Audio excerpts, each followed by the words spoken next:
All right, so for today's class, we're still looking at solving questions with square roots, squares, and so forth, but we're going to focus a little bit more on simplifying radicals. All right, new word, radicals, we already know it. It's anything that deals with square roots. So if I say square root 2, that's a radical. Period. All right. So we're simplifying radicals. For learning intention, it says we are learning to combine properties of equality and equivalent expressions in order to write equivalent equations, inequalities, and formulas. And then for learning intent, for success criteria, it simply states, I will be successful when I can solve or I can simplify radicals. We'll go over some radical questions and then we will check out some Desmos worksheet and then a good quiz. All right, so one of the first things we're going to look at is identifying perfect squares. We've already talked about what perfect squares are, perfect squares, but I want to go through again and just talk a little bit more about it. Perfect squares is whenever we find a square root of a number and you don't get a decimal point, basically. So the square root of 4 is 2. That's a perfect square. The square root of 16 is 4. That's a perfect square. The square root of 25, I'm basically going through all of them, is 5. The square root of 36 is 6. The square root of, what's another one? 49 is 7. The square root of 64 is 8. The square root of 81 is 9. Oh, I missed out that one. Thank you. The square root of 9 is 3. Oh, 2, 3, 4, 5, 6, 7, 8, 9. The square root of 100 is 10. The square root of 121 is, so it's basically all the numbers on the times table where it's multiplying itself. 2 times 2, 4. 4 times 4 is 16. 5 times 5 is 25. 6 times 6, 36. 7 times 7 is 49. You go through, those are considered perfect squares because you get the exact number. There's no decimal, nothing.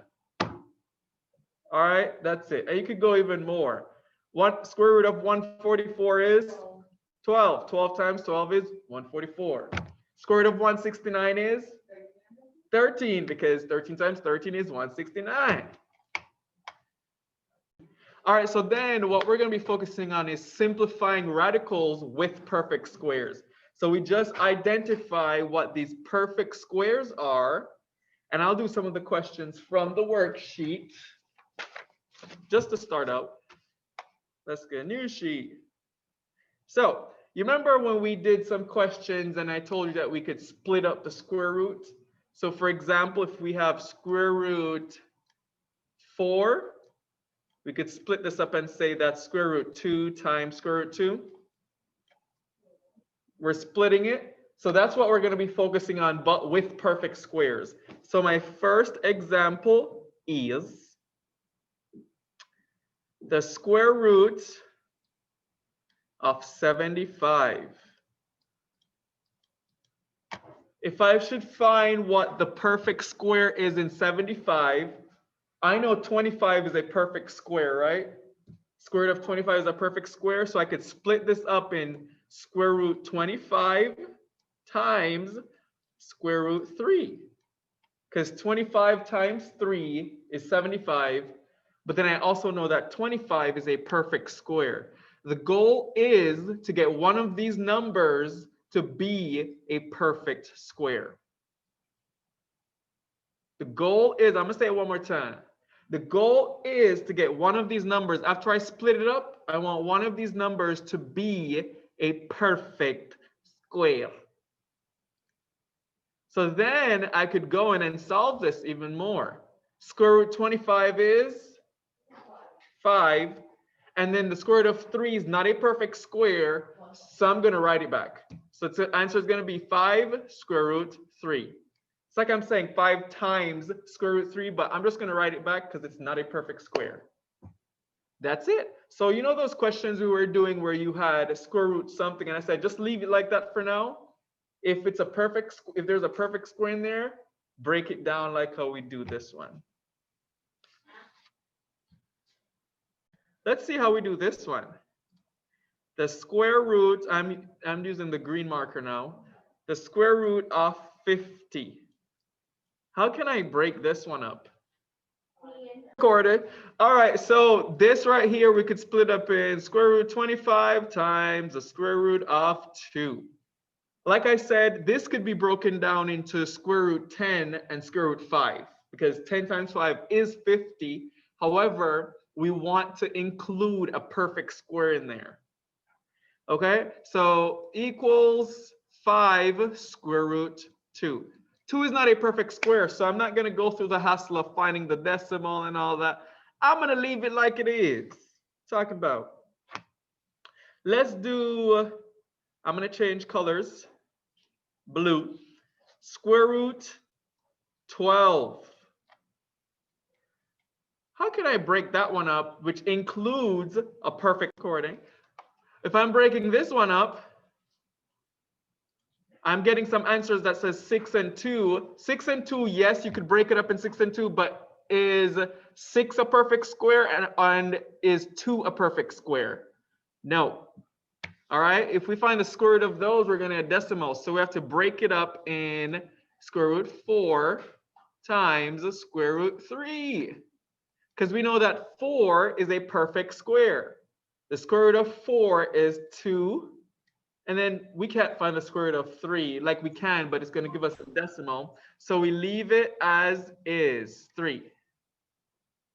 Let's do one more quick example. Actually, let's do 2 more. So square root 28 and square root of 175. Let's do those two. The square root of 28 and the square root of 175. How would I split up? Let's look at the first one first. How would I split that one up? I would split this one up with 7 and 4 because square root 4 is a perfect square. And then there's square root 7. Square root 4 is 2. And then I'll just put back square root 7. What about this next one? How would I split up 175? So it's square root 25 times square root 7, because 7 times 125, 7 times 25 is 175. So then my answer is 5 square root 7. Next question. Let's do square root of 72. There it is. So square root of 9 times square root of 8, because 9 times 8 is 72. 9 is a perfect square. 8 isn't. So then the answer for this is 3 square root 8. And pause.